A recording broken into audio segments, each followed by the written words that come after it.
حب الوطنی ایک فطری جذبہ ہے، مگر حب الوطنی کے نام پر آپ کسی سے کچھ بھی کروا سکتے ہیں۔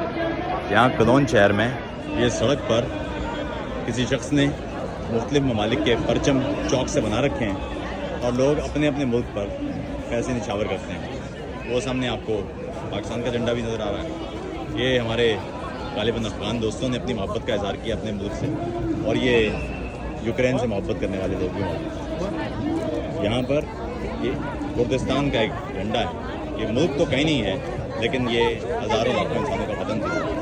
یہاں پر ایران کے پرچم کو پرانا سلطنت اور ایران والا پرچم رکھا گیا ہے، جو اسلامی انقلاب کے بعد والا ایران ہے اس کا پرچم نہیں ہے۔ لیکن اہم بات پھر وہی ہے کہ لوگ آسانی سے اپنے ملک کے پرچم کا نام سن کے پیسے دینے پہ آمادہ ہو جاتے ہیں، اور یہاں لوگ بہت آسانی سے پیسے کما لیتے ہیں۔